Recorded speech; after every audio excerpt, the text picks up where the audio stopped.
I've got one flame to burn,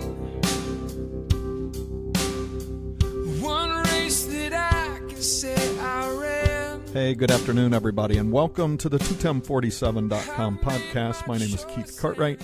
I am the host of this show, and I'm really glad to have you along listening in today, wherever it is that you're listening, whenever it is that you are listening in.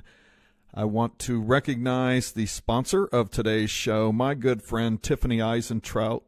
Tiffany has been sponsoring me through Patreon for a long time now, so I am grateful for her support of this show and everything I try to do through 21047, and just being a good friend who always has my back on anything I'm doing, from running to podcasting to just about anything I can think of. So I appreciate Tiffany a great deal. If you have any interest in backing, supporting this show financially, you can go to my website, 21047.com, TWOTIM47.com. Click on the Support Me tab, and it will take you to a link where you can go to Patreon and learn more about what Patreon is. It's really just a platform where supporters can back creatives like myself looking to write stories, tell stories, just create different creative opportunities in the world that might make a difference, which is exactly what I try to do with this podcast, just running to dark with light, I say, from the joy and the positivity that I've found in my running journey and in the stories of some friends that I've met along the way. Today, one of those friends is Erick Kuhlman, and I met Erick, really third party, a good friend of mine who, a student at Randolph-Macon, former student. She's a graduate now, Miss Olivia. I had worked with her over the last couple of years on some different things, just became friends with her, and she had this young friend who is a significant person in her life, Erick Kuhlman, and she started telling me about Erick and all the running he did, and so I started following him and soon discovered he was out there running some crazy long races, 100-milers, just a lot of marathons, and running them really, really fast. So I began following him. My interest has been piqued lately in ultra running and trail running specifically. Erick does a lot of that. So I'd been wanting to get a hold of him, get him on the show, and he just came down last weekend to take part in Olivia's graduation. So it was a perfect opportunity for him and I to get together and have a running talk. And it turned out to be a great conversation. Erick is a police officer with the Staunton Police Department. So he's a local Virginian here, but being a police officer is just one of the many things that he takes on in this world. And it's a good combination, being an officer and running, and we talked a little bit about that as we got into our interview. So I won't keep you very long today. I want to get you over to my conversation with Erick Kuhlman, and I will see you on the other side of this conversation. All right. Well, I want to welcome Erick Kuhlman to the 21047.com podcast. So welcome, Erick, and thanks for stopping by. Oh, thanks for asking me. Yeah, so Erick is a long-distance runner, and we'll tap into that in a little bit. Before we do, I'd love to know, how did you get your start running? How did you ever get interested in this whole running journey to begin with? Well, to be honest, I hated running growing up. I played football in high school and rugby in college, and I would do whatever I could to get out of the little warm-up lap, just even before practices, because I hated running, like most people do. But I broke my leg really bad in college, and my first day of sophomore year, I got it stuck in a hole, and I broke my tibia, fibia, talus, so I got a plate and 10, 11 screws in there. And once I started walking again, the doctor said, why don't you start running just to rehab it and kind of break up some of the scar tissue. So I did. I would run one lap around the track, hated it. And then one lap got easy, so I did two, and then two became three. And then I saw improvement pretty easily or quickly, and it just kind of got out of hand from there. Now, so everybody knows you've run some well, what is the longest race you've run? 100 miles? Yeah, 100-mile. Sometimes they're not exactly 100. I think the longest was technically 103.7. All right, so you worked your way up. You did a lap, a couple laps, 3 laps. Thought this is getting easier. When did this thing hit you that, I think I want to run and really challenge myself at some big distances, and kind of what led to that piece? So when I graduated, I went back to New Jersey, and I wanted to keep up with the running, but I wasn't confident in myself to run on the road, so I would just run around. We had three or 4 acres, so I would run around the perimeter of my yard, just because if I felt like I couldn't make it back home, at least I'm still in my yard. That got boring and that got easy, so I started doing just my road, and I would just add laps to my road. Real boring. But I wasn't confident enough to leave and then be stranded somewhere if I couldn't make it back. But then ultimately I did, and then someone at my gym, she was a trainer, she did a lot of marathons, and there was a local marathon coming up, and she asked if I would do it. And I said I'd never done more than 12 miles at that point. So she said, well, you can always just do the half. And the way she said it was, I don't know, maybe that's the trainer in her, maybe that was her motivating way. I didn't like the way she said it. So I signed up for the full, and I remember I passed her at mile 20, so that was kind of cool. And then from there, it just kind of got addicting. Yeah, well, it's funny you say that, because my first race was a half marathon, and nobody ever said it like she did, but it always kind of stuck in me after I did that whole, wait a minute, half a marathon. Why would they have a name to do something right? Half, because that just kept eating at me until I ultimately ran a marathon. So what was your first then ultra marathon? It was part of the New Jersey Trail Series. It was an event where they had 50K, 50 miler, 100K, 100 miler, and so I signed up for the 50K because that was my jump. It's marathon to 50K is a pretty doable jump. 50K to 50 miles is something else. And I still wasn't confident. I wanted to do the natural ladder progression, so I did the 50K. And I remember getting my packet and looking at the people getting their 100-mile packet and just thinking, like, what is wrong with you guys? But I had a good experience there. I think I came in, I know I did pretty well. So I stuck with it. It was trail, so that was my first trail too. And trail's a totally different strategy, totally different kind of community, if you will, than like the road running.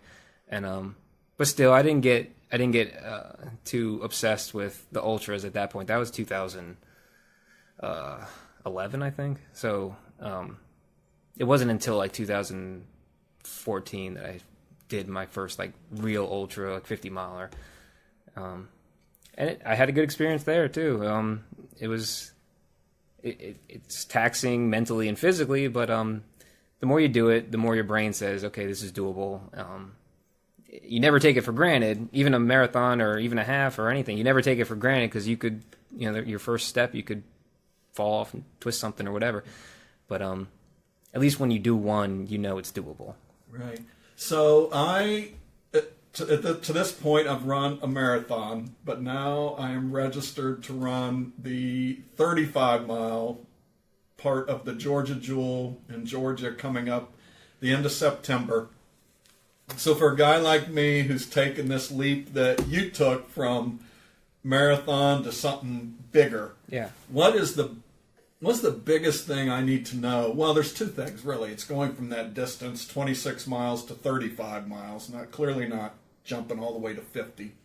And then it's going from this road racing with, big crowds. I've run in road races with, 10, 15, 20,000 people when you look at Richmond, to a trail race where there'll be nobody. So I'm just curious, with your experience, what's the sort of the biggest things that I'll experience? What are the tips you would give in terms of mindset and preparation to make all that transition?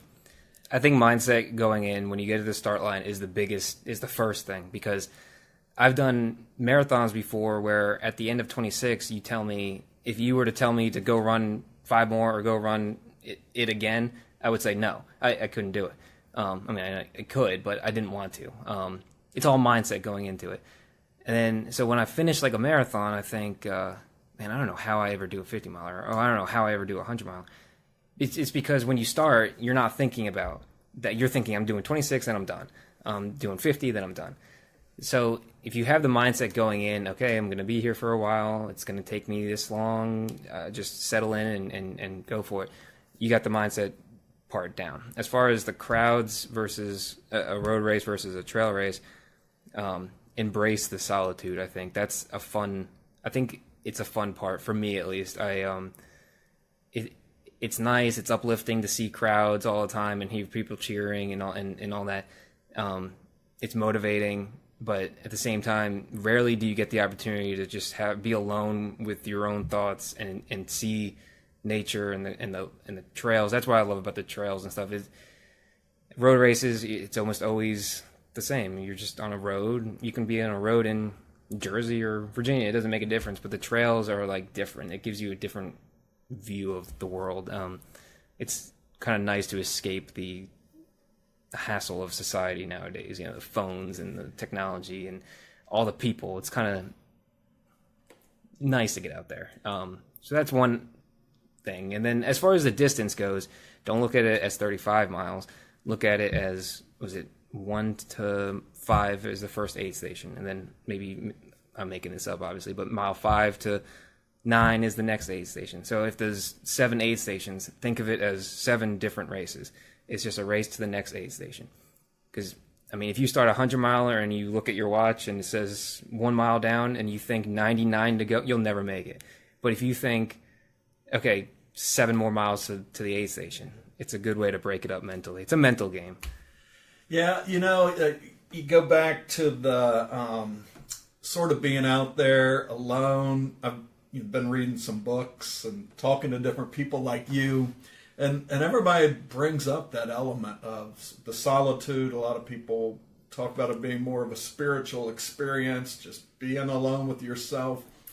And I hear a lot of that stuff, and I think, there's a good chance I may run this trail race and never go back to road racing. Has that been sort of your experience? Do you run a lot of road races? Do you have any desire to run road races anymore? Or are you pretty much strictly this long distance trail guy now? They're good to have. There's a couple marathons I still like to do, like Marine Corps. I'll at least do that 2 more years. I want to get 10 and then I'll be done with it. But when you do so many, or at least for me, when you do so many of these nice little trail races where there's like 200 people or less, and you can literally drive to the start finish line, and then when you're done, you can get in your car and go, and like you trade up the fanfare and all the people and the cheering crowds and all that. You trade all that for this. So if you're the type of person that really loves the big to do and the big fanfare, then the trails probably isn't your thing.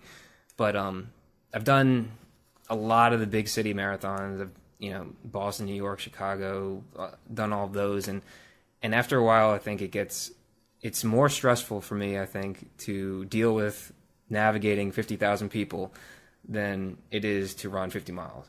And I don't know why that is now, but I'd rather do a 50 miler in the middle of nowhere with 50 people than New York City Marathon, where you have to take a ferry to a subway to a bus to a metal detector, like all these things just to run. Like, so if running's what you want, you don't get any more truer than the trail, I think. Yeah. So tell me, I know you just finished up a 100-mile race. We were talking, sounds like over in the western part of Virginia. And you went through that a little bit. You said, if you go into it and you start counting it down, 99, 98, when you get into a 100-mile race like that, and we're talking, I don't know how long it took you. We're clearly 24 hours. I don't know what. This one took me 28 hours and 23 minutes. And so I hear that, and I always tell people, so I'm a slow marathoner. I don't try to hide that. My last one took me 6 hours and 45 minutes. So, I got it done. But I tell people all the time when they talk about running a marathon, for me, the 26 miles isn't the intimidating part. It's being on your feet for 6 hours and 45 minutes nonstop. It's constant moving. So when I hear about 28 hours, how do you navigate that? How do you navigate it mentally, physically? That's got to be brutal. So with marathons, once you get a few under your belt, you can almost predict down to the minute what your time's going to be. I mean, unless there's some other element that's complicating things. But with these trail runs, you have no idea. My first 100-miler was 21 and a half hours. My second one was almost 31 hours. So there's a 10-hour difference between my first and the second one.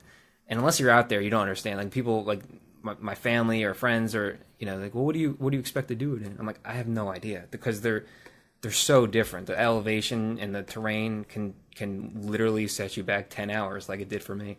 So the time on your feet, like you mentioned, is the biggest thing. People say, how do you train for it? I mean, how do you train for a marathon? You go out, you run a couple 20-milers maybe, and you're good. You don't go out around town and run 80 miles just on a Sunday morning. So I think the biggest thing is, for me, is time on your feet, because that's where the brunt of most people have this perception that you're running straight for 100 miles. Most people are not. The winners, maybe. Most mortal humans are not running for 100. That'll be me. And me too. Especially with the mountain trails where you're going 20,000 feet of elevation gain, there are parts that you just absolutely have to hike. I mean, you can't do it. At least I can't.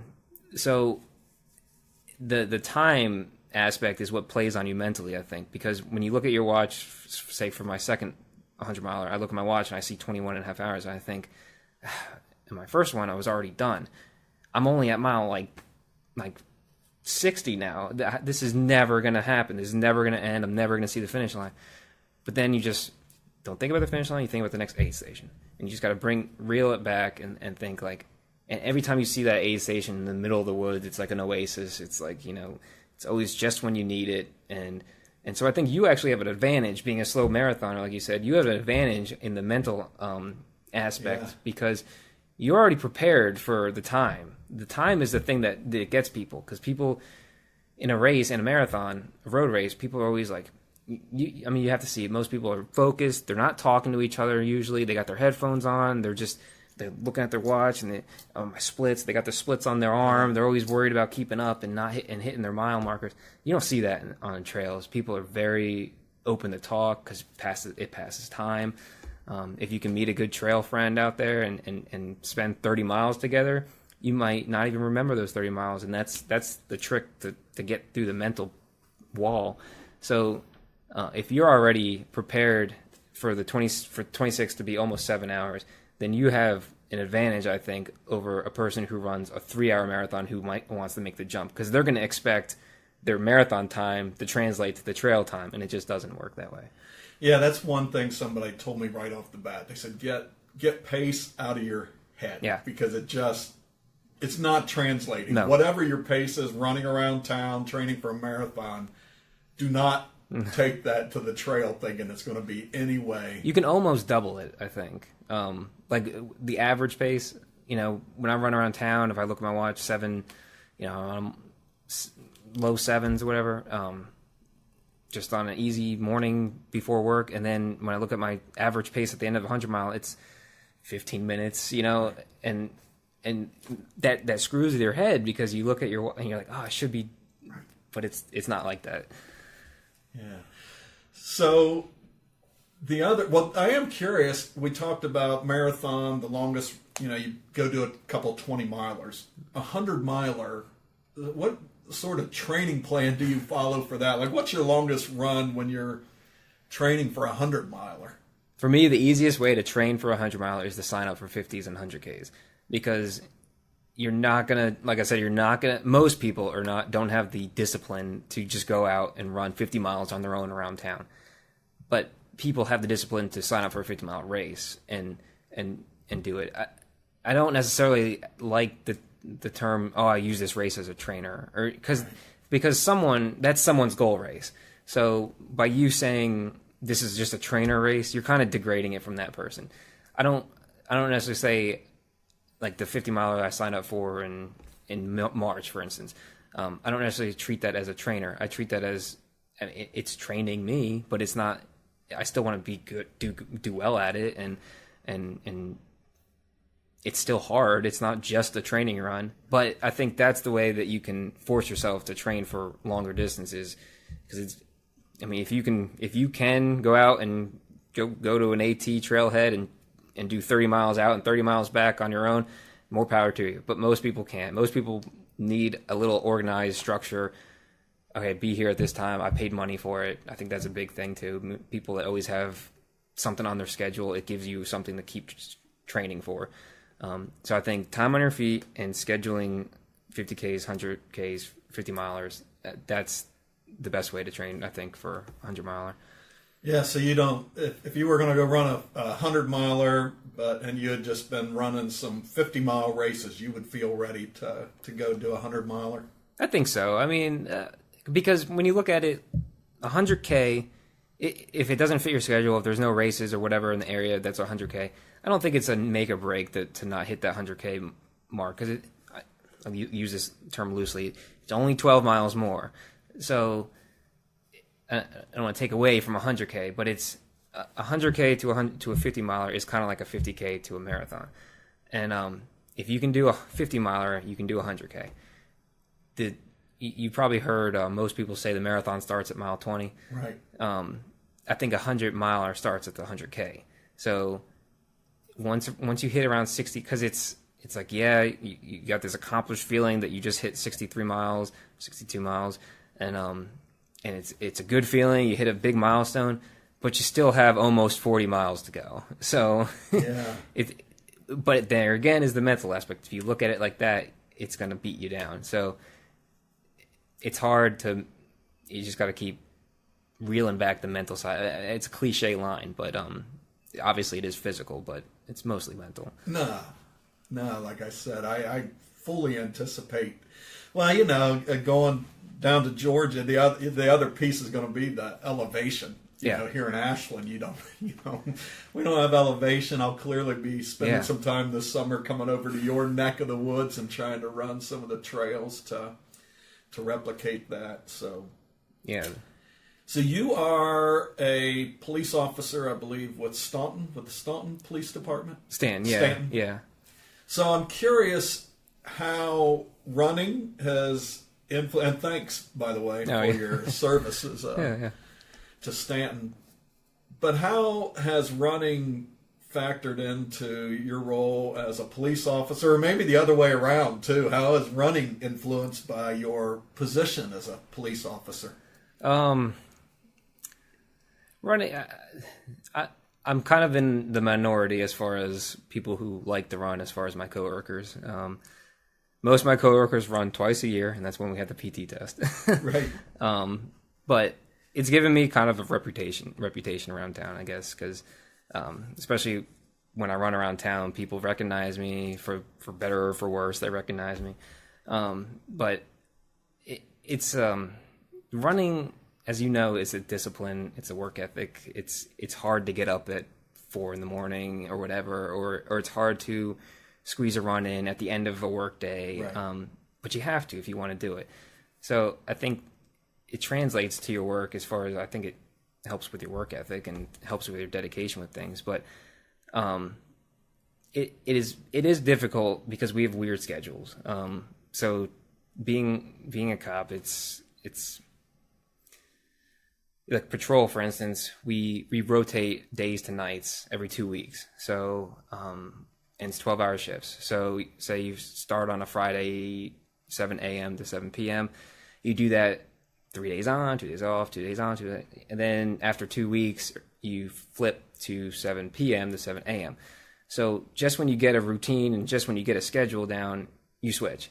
So it is hard to keep up with that and manage work, and you don't always get off on time, and you know, so never knowing when you get home or when you're going to get home kind of factors into your, and a lot of times I stress like, oh, I'm going to miss my run, or I'm going to have to do that, you know. It's but if you want if you're dedicated enough and the running is and your training is important enough to you, you'll find time to do it.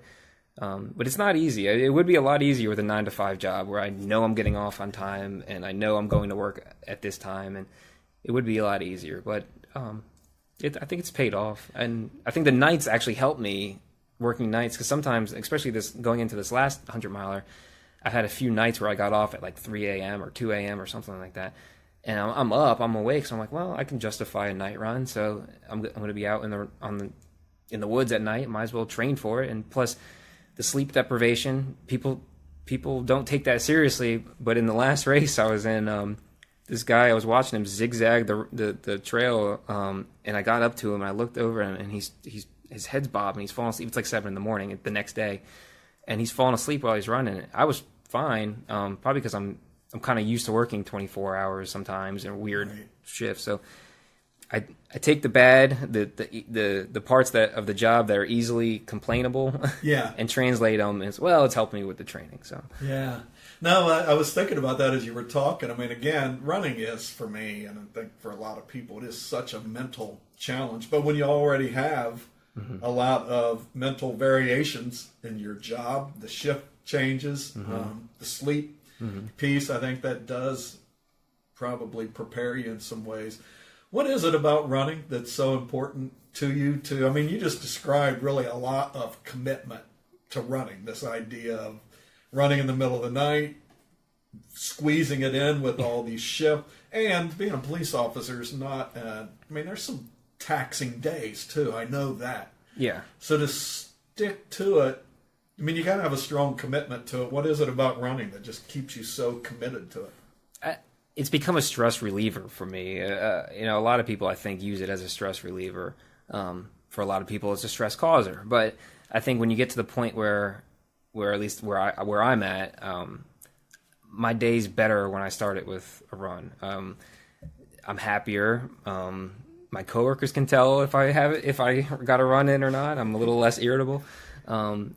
But and especially like at the end of the day, if I didn't get the run in the morning and I've been thinking about it or whatever, I just want to get all this pent up energy out or whatever. Even though I had a stressful day, mentally, physically, whatever, I never got back from a run and said, "Man, I wish I didn't do that run." I still have to kick myself out of the house sometimes, and it's not easy to get up. It's not easy to go out when it's cold, raining, hot, whatever. But once you get out there, it's fine. And then when you get back home, you never regret a workout that you did. You regret the ones that you skipped because you feel guilty about it. Yeah.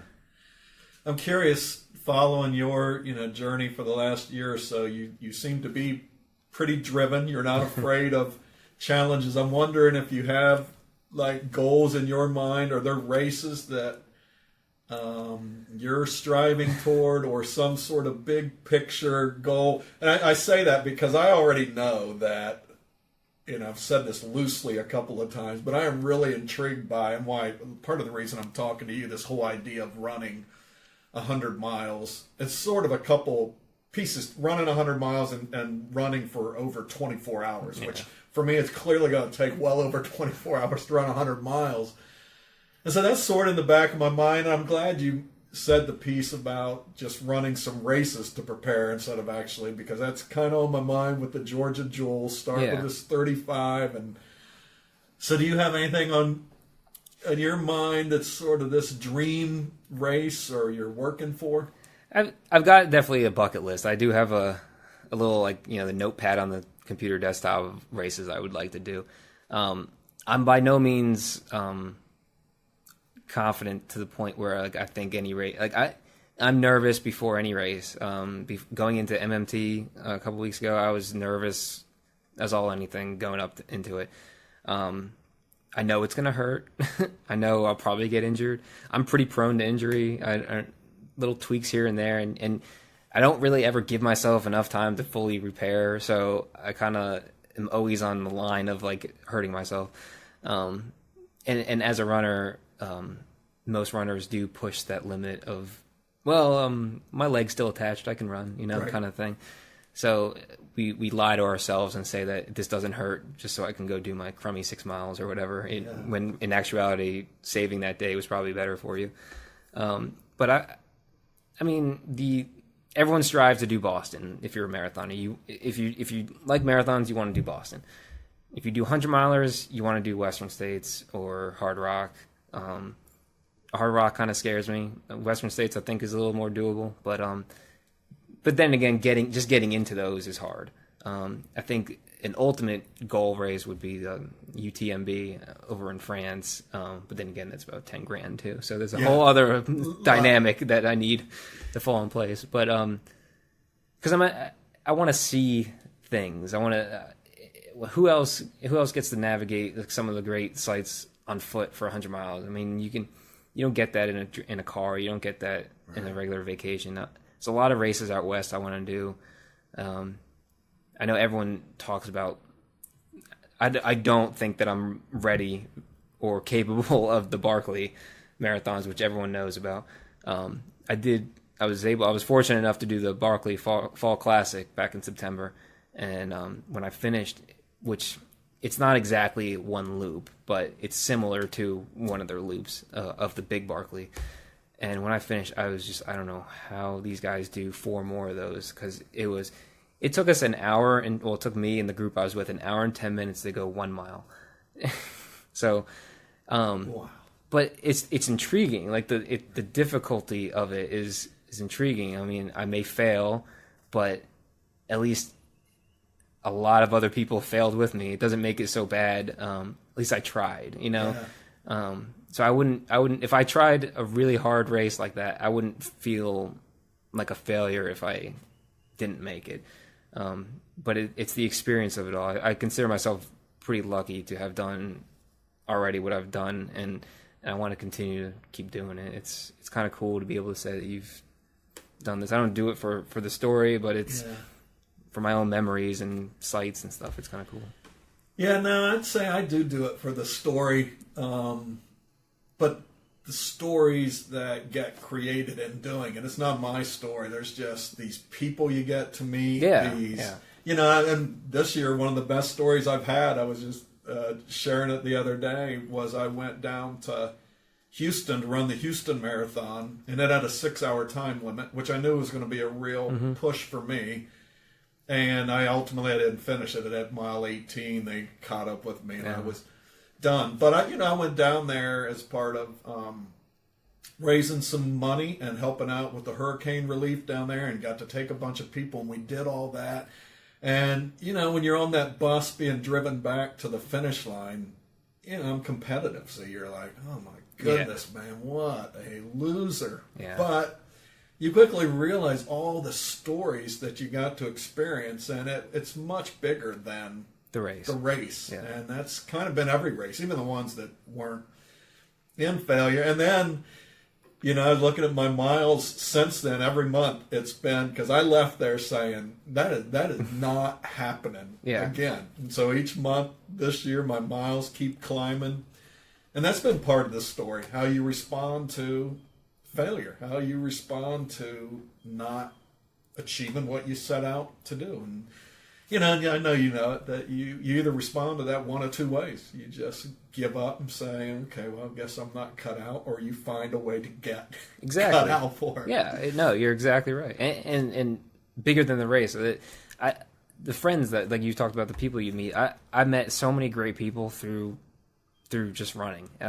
People I talk to now almost on a daily basis, people who have opened up their houses to me, I've opened my house to them. Hey, I'm coming down for this race. Can I spend the night? Like, no problem. Like, people go out of their way for people that you don't know at all. Like, you met them for a couple hours on a trail somewhere, and now all of a sudden we're talking every day and sharing houses and sharing. I mean, I got this one guy for the Barkley race, the Fall Classic. I never met the guy. He came. It was set up through a third party friend. We decided to carpool this 6-7 hour drive. Never met him before. He showed up to my house. We drove 6 hours, and we talk almost every day now. It's crazy, because it's that shared interest, and you're surrounded by good people. And I think the running community in a whole is good people. It doesn't matter if you're 5K, 10K, 100 milers. I think there's a mutual respect, because there's a mutual work ethic and dedication that goes into it, and everyone that shares that realizes it. So, and as far as not finishing a race, I mean, if you do enough, it's going to happen. When it happens, you know, it might take years for you to get your first DNF, but I mean, it happened to me. I've got my one that I still to this day kick myself for, because at the time I thought this is the right decision. I gotta pull the cord on this one, and then inevitably, as soon as you get home, you think, I could have won more. I could have finished. I could have. And now here we are, 2 years later. I still kick myself for talking about. So yeah, no. Well, I'm already signed up for Houston next January. You got to finish it. Yeah. So that's kind of was my mindset as soon as I could register for it again, and and I'm pointing towards that. So I'm hoping the Georgia Jewel, sort of, that will be a good. Oh, that'll be a mental boost like you won't believe. I mean, that'll boost your confidence. No, 100%. You know you can do that, then you can do anything. Right. Well, I'm going to lean on that, buddy. I'm going to lean on that. So the other thing I wanted to ask you about. So I know last year your dad, who was a runner also, and he was involved in an accident. I believe, was he running and somebody hit him? Yeah, he was on a business trip, and he had been trying, I think, 17 times to get into Boston, and then he finally got into Boston. You put in your application, they do their fact checking, and then I think it was a week after he got his acceptance email, he was on a work trip, and he was running before work, and a bus hit him. So in Dallas, so. That kind of, it was a pretty bad accident. Forget the running aspect. We didn't know if he was going to live. So, and he had some significant brain damage at the time, and spent a lot of time in the hospital and rehabilitation. Yeah. So, I mean, the broken bones are one thing. Those are kind of superficial when you start to look at the brain. The brain was the biggest thing. He had three different brain surgeries. One initially, one like right then and there, which was the emergency brain surgery. And then when he got released, he was in Dallas, I think, for 2 or 3 weeks. And then he went to another hospital up in New Jersey, and then got eventually back to Virginia. But he had a bunch of setbacks every time. He's a very dedicated and very driven person as well. I mean, he everything work related or work ethic wise, I think I got from him, and I thought that I didn't know how the injury was going to impact. No one did. Neurosurgeons can tell you, like, this is what it is, but we have no idea because it's the brain. The brain is kind of like the ocean, we don't know a whole lot, right? And it's kind of like a wait and see kind of game. So I was curious to see if he was going to even remember that he liked running, or remember that he wanted to do this, or if it's just going to be forget it. Right. So I saw once he started to get better that he did. He remembered Boston. He remembered all the things he had done before, which initially he didn't, and then started showing him the medals and what he's already accomplished, and then he remembered about Boston, how he's already signed up for it, how he already paid his money for it, and that was his driving factor, that he's already signed up for it. So he's like, I'm going to get back to it. He started running again, much to most of our dismay, because we thought it was too soon. He was running after like 3 or 4 months, I think.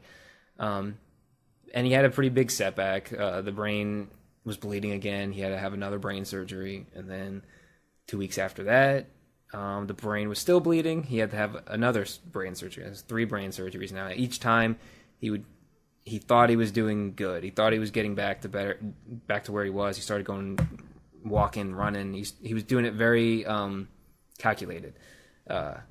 Most of us runners are kind of, at least I'll call myself out. I'm pretty stupid with it. If something hurts, I'll wait till it doesn't sometimes. And then once it doesn't, I'm right back to like where I was. And that's stupid. You're supposed to build up slowly. He was very calculated with it. He was doing it I was impressed, because he would walk to, this telephone pole one day, and then the next week he would extend it out another telephone. He was very strict. But then these setbacks kept pushing him back and just completely demoralizing you. You know, you think you're doing well, you think you're doing the right thing, and then all of a sudden you get hit with bad news again. And so finally, I think after the third brain surgery, it had gone like a month, and the scan after a month following the third one showed improvement. So the doctor said, you know, you can do this, you light activity. Like he asked if he can do the Boston Marathon, and doctor said, yeah, just don't fall. And he's like, okay, great, I'll write that one down. Right. But so he said, I'm going to try it. I got nothing to lose. I've already paid. Plane tickets are already booked. We're going. So he gave it a shot, and I wanted him to have the full Boston experience. Boston, it's a hassle in the sense that there's so many people, and it's a very expensive weekend, and it's hard to get around and all this and that. But it is something that to be seen. I mean, the whole city shuts down. It's just it is amazing to see the sights and take it all in. Weather didn't really cooperate with us this year. I've had anything from 90-degree Bostons to 30-degree Bostons, and this year it was a 30-degree with just pounding rain and 40 degrees or 40-mile-an-hour winds, and so he started. I mean, I can't imagine how he was feeling, because my teeth were chattering and I was shaking while I was running.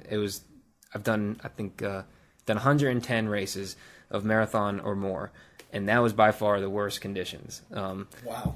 I've been in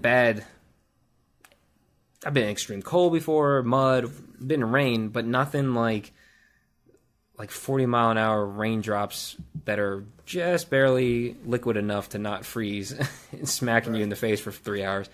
So I think about midway, he stopped in a medical tent, and he was getting real dizzy and all that. So I think he made the smart decision based on his state, and the weather was not getting any better.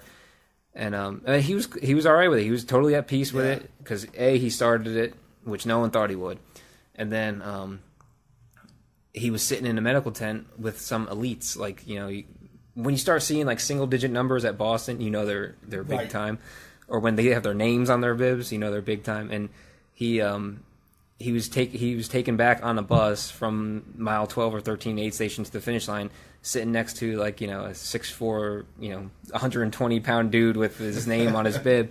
So he didn't feel so bad, because there's other people there. That had to be special for you. I mean, to know this was his dream for 17 years, and then obviously not long ago you were worried, you know, whether he's even going to live, and there you are, father and son at that. It was definitely, that was definitely really cool. That I said that this was going to be my last time going for Boston, at least for a while, just because he got in, we got in together at the same race. We both did our PRs, and we both qualified at the same race together, Steamtown in Pennsylvania. So after seeing him try so many times and come up just a little bit short, and then he just blew his PR out of the water at Steamtown, and it was just a good day. We both knew we had enough. We had banked enough time that we both knew we were going to get into Boston. Just because nowadays you need to get your qualifying time, but you also need to beat it. And he had beat it by like 7 or 8 minutes, so he knew he was getting in. So I said, all right, I'll finish up doing Boston with you, and I'll be content with my Boston experience. You'll get yours in, and we'll do it FatherSon. And so I think that was probably a motivating factor for him too, to get there. So he's upset that it didn't turn out, but I think he's at peace with it. Yeah. And then we were talking before we started recording. It sounds like he just had a good health report, so things are going in the right direction. Yeah, he just basically had the best report that he's had, and he signed up for Richmond Marathon. Did he really? Yeah, he's like, I gotta get back on the winning side of the finish line. So now he's got something to go. He's always got to have. Well, me too. You always got to have something to strive for. You can't just train with nothing in sight. At least not for me. I always got to have something signed up. Yeah. What advice would you give to somebody who's thinking about taking up this whole running sport? What would you tell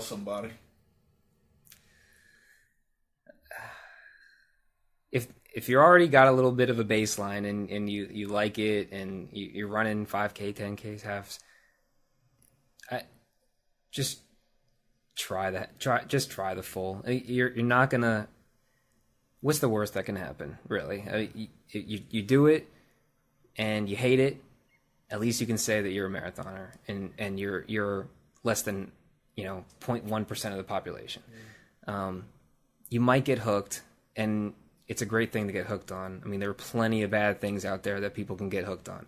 So when people say, "Oh, you run too much," I'm like, "Well, I could do this, I could do that." There's plenty of other vices out there. So I think tips or advice, you're going to meet great people. It's a healthy habit. It translates to all walks of your life. It translates to your dedication, to your work ethic, like we've been talking about. It's discipline. It embodies all the good features, I think, that make up a good person. Yeah. Well, and I appreciate you taking time. I've got to meet you through, I feel like I've known you online, it is so cool that I got to connect online through our mutual friend Olivia, and then just to be able to follow your journey online, and then to meet in person here today. But it is, you said it a minute ago, the running community, there is just something, and talking to you, I get kind of what it is. It's just, we have a shared drive, we have a shared sort of goal-oriented, this sort of not going to quit, and if we do, we're not going to let that be the end of the story. So I appreciate you coming on and helping me get prepared to take the next leap, and we'll be rooting you on. Well, I'll be rooting you on, following your. I appreciate it. Thanks for asking me. Yeah. Well, hey, I hope you enjoyed that conversation with Erick Kuhlman. Like I said, he has done some serious running, over 100 races of some considerable length. So I really, again, appreciated his time. Just really appreciate what he does in the law enforcement community. Really does a good job out there and is supportive of the entire law enforcement community. So I appreciate that. And just the fact that he would take some time and have that conversation with me. Like I said, he was in town for Olivia's graduation, so I know he had to really squeeze our conversation in, so I'm really grateful for that. I picked up a lot of tips as I try to embark on my first longer distance run. Certainly not 100 miles, not 50 miles, but the 35-mile Georgia Jewel at the end of September, going to tackle my first trail race, my first race over 26.2 miles. And I've not hidden to a lot of people this sort of intrigue I have with that triple-digit run somewhere down the road. Just, I don't know what it is. Something about that 100-mile plateau now just keeps resonating with me. And when you talk with a guy like Erick, you get kind of fired up about it, and he makes it sound possible. So it was a good interview and did nothing to really talk me out of it. He kind of made it sound, like I said, very doable, and had a good perspective on trail running. And I've read a lot about it, and I just think me and trail running are going to do real well together, just from that sort of being alone. And I've always said that this running journey is really about my time with God, being in this place and space where I can hear God better, because that's not always been a strength of mine. So I look forward to the trail running from that point. And Erick did nothing, again, to make it sound any less appealing. So anyhow, I appreciate Erick Kuhlman taking the time to be with us today.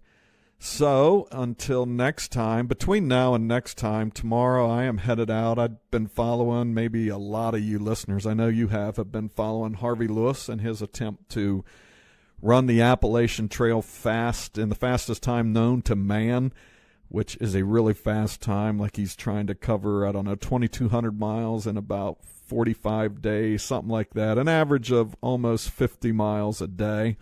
And I was at work this week here in Southwest Virginia. I looked at a map where Harvey was, looked at a map where I was. Our timeline was going to intersect just too perfectly where he would be coming up the Virginia border. I'm headed down tomorrow morning to try to get out on that Appalachian Trail and hunt down Harvey Lewis. Where is Harvey? I hope to find him tomorrow, maybe have a brief chat with him that I can record and share at some point. We'll see.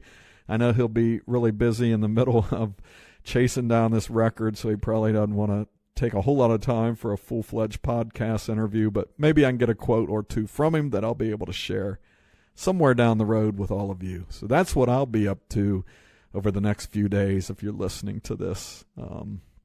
What's today? June 7th. So if you're listening to that anytime around that time, then you know what I'm going to be up to tomorrow and the next couple of days anyhow.